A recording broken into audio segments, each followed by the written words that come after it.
सर्वमंगल मांगल्ये शिवे सर्वार्थ साधिके शरण्ये त्र्यंबके गौरी नारायणी नमस्तुते। जय माता दी भक्तों, आप सभी का मेरे YouTube चैनल भक्ति सागर में पुनः स्वागत है। आज के अपने इस वीडियो में हम दुर्गा सप्तशती के 11वें अध्याय का पाठ करेंगे, जिसमें शुंभ के मारे जाने पर इंद्र आदि देवता कात्यायनी देवी की स्तुति करते हैं। देवताओं द्वारा देवी की स्तुति तथा देवी द्वारा देवताओं को वरदान। मैं भुवनेश्वरी देवी का ध्यान करता हूँ। उनके श्री अंगों की आभा प्रभात काल के सूर्य के समान है और मस्तक पर चंद्रमा का मुकुट है। वे उभरे हुए सतनों और 3 नेत्रों से युक्त हैं। उनके मुख पर मुस्कान की छटा छाई रहती है और हाथों में वरद, अंकुश, पास और अभय मुद्रा शोभा पाते हैं। ऋषि कहते हैं, देवी के द्वारा वहाँ महादैत्यपति शुंभ के मारे जाने पर इंद्र आदि देवता अग्नि को आगे करके उन कात्यायनी देवी की स्तुति करने लगे। उस समय अभीष्ट की प्राप्ति होने से उनके मुख कमल दमक उठे थे और उनके प्रकाश से दिशाएं भी जगमगा उठी थी।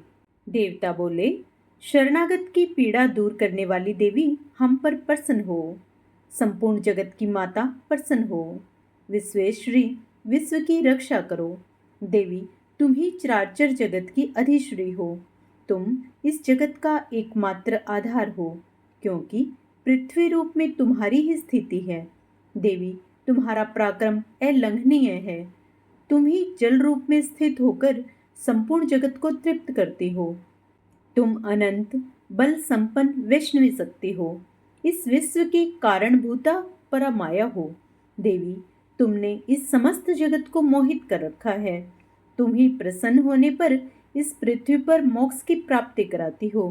देवी, संपूर्ण विद्याएं तुम्हारी ही भिन्न भिन्न स्वरूप हैं। जगत में जितनी स्त्रियां हैं वे सब तुम्हारी ही मूर्तियां हैं। जगदम्ब, एकमात्र तुमने ही इस विश्व को व्याप्त कर रखा है।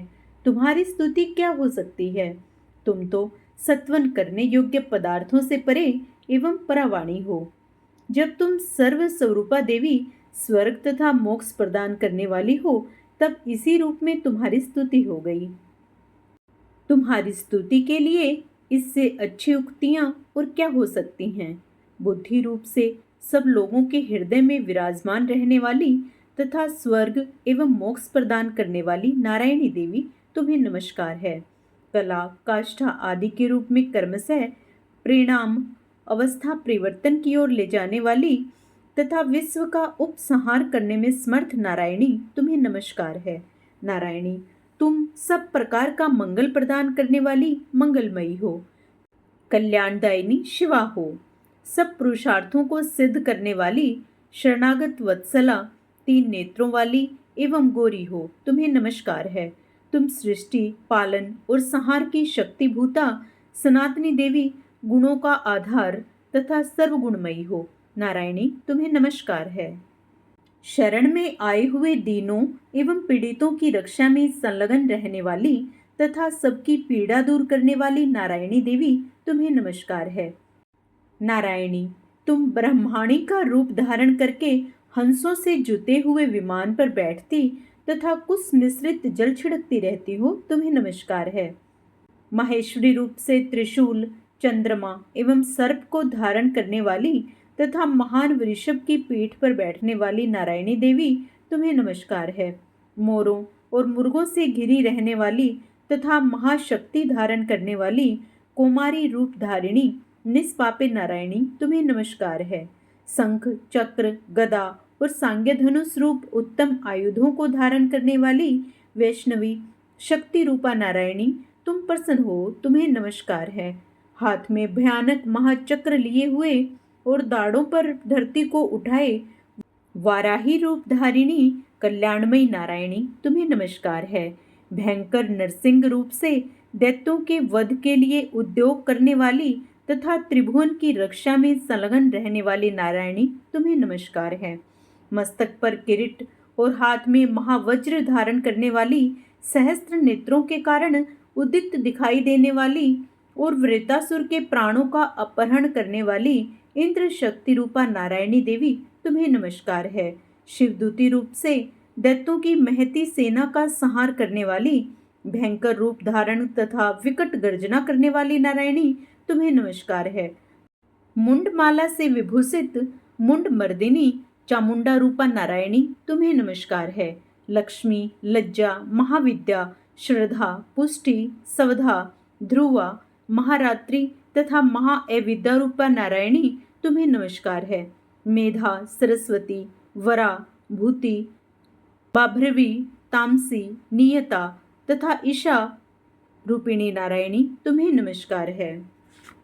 सर्वस्वरूपा, सर्वेश्वरी तथा सब प्रकार की शक्तियों से संपन्न दिव्य रूपा दुर्गे देवी, सब भयों से हमारी रक्षा करो, तुम्हें नमस्कार है। कात्यायनी, यह 3 लोचनों से विभूषित तुम्हारा सौम्य मुख सब प्रकार के भयों से हमारी रक्षा करे, तुम्हें नमस्कार है। भद्रकाली, ज्वालाओं के कारण विकराल प्रतीत होने वाला, अत्यंत भयंकर और समस्त असुरों का संहार करने वाला तुम्हारा त्रिशूल भय से हमें बचाए, तुम्हें नमस्कार है।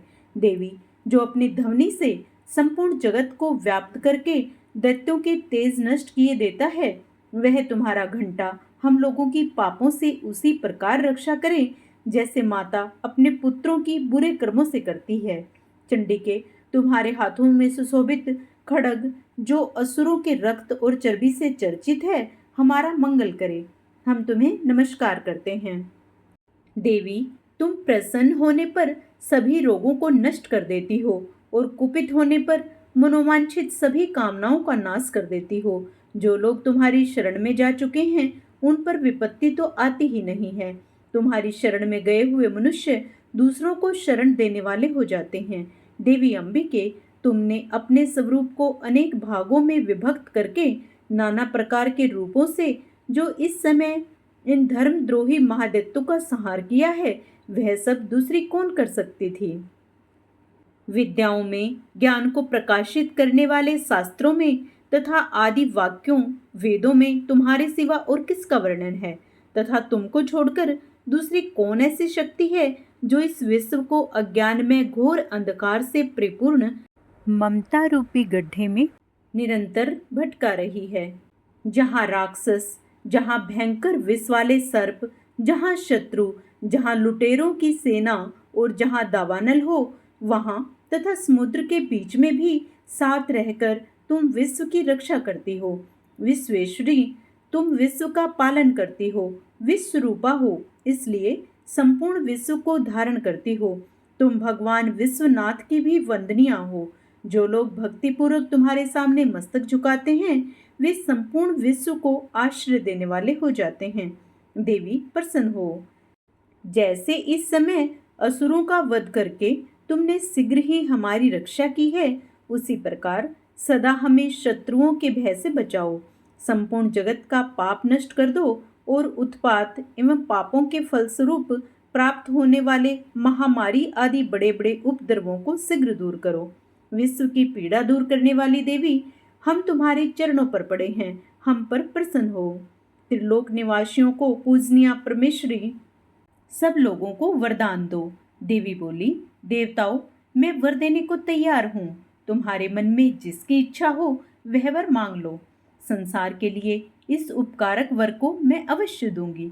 देवता बोले, सर्वेश्वरी, तुम इसी प्रकार तीनों लोगों की समस्त बाधाओं को शांत करो और हमारे शत्रुओं का नाश करती रहो। देवी बोली, देवताओं, विवस्वत मनवंतर के 28वें युग में शुंभ और निशुंभ नाम के 2 अन्य महादैत्य उत्पन्न होंगे। तब मैं नंद गोप के घर में उनकी पत्नी यशोदा के गर्भ से अवतीर्ण होकर विंध्याचल में जाकर रहूंगी और उक्त दोनों असुरों का नाश करूंगी।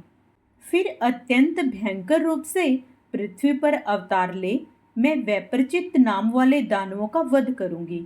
उन भयंकर महादैत्यों को भक्षण करते समय मेरे दांत अनार के फूल की भांति लाल हो जाएंगे।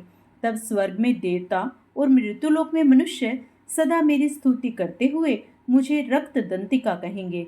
फिर जब पृथ्वी पर 100 वर्षों के लिए वर्षा रुक जाएगी और पानी का अभाव हो जाएगा, उस समय मुनियों के सत्वन करने पर मैं पृथ्वी पर अयोनिजा रूप में प्रकट होंगी और 100 नेत्रों से मुनियों को देखूंगी। अतः मनुष्य शताक्षी इस नाम से मेरा कीर्तन करेंगे। देवताओं, उस समय मैं अपने शरीर से उत्पन्न हुए शाकों द्वारा समस्त संसार का भरण पोषण करूंगी। जब तक वर्षा नहीं होगी तब तक वे शाक ही सबके प्राणों की रक्षा करेंगे। ऐसा करने के कारण पृथ्वी पर शाकुंभरी के नाम से मेरी ख्याति होगी। उसी अवतार में मैं दुर्गम नामक महादैत्य का वध भी करूंगी। इससे मेरा नाम दुर्गा देवी के रूप में भी प्रसिद्ध होगा। फिर मैं जब भीम रूप धारण करके मुनियों की रक्षा के लिए हिमालय पर रहने वाले राक्षसों का भक्षण करूंगी, उस समय सब मुनि भक्ति से नतमस्तक होकर मेरी स्तुति करेंगे। तब मेरा नाम भीमा देवी के रूप में विख्यात होगा। जब अरुण नामक दैत्य तीनों लोकों में भारी उपद्रव मचाएगा, तब मैं तीनों लोकों का हित करने के लिए 6 पैरों वाले असंख्य भ्रमरों का रूप धारण करके उस महादैत्य का वध करूंगी। उस समय सब लोग भ्रामरी के नाम से चारों ओर मेरी स्तुति करेंगे। इस प्रकार जब जब संसार में दानवी बाधा उपस्थित होंगी, तब तब अवतार लेकर मैं शत्रुओं का संहार करूंगी। देवी महात्म्य में देवी स्तुति नामक 11वां अध्याय पूर्ण हुआ। आप सभी से विनम्र प्रार्थना है, नवरात्रों का पूर्ण लाभ उठाने के लिए तथा सभी प्रकार की जानकारियां प्राप्त करने के लिए कृपया मेरे चैनल को सब्सक्राइब अवश्य करें। वीडियो यदि पसंद आता है तो लाइक भी करें। माता रानी आप सभी पर अपनी कृपा दृष्टि बनाए रखें।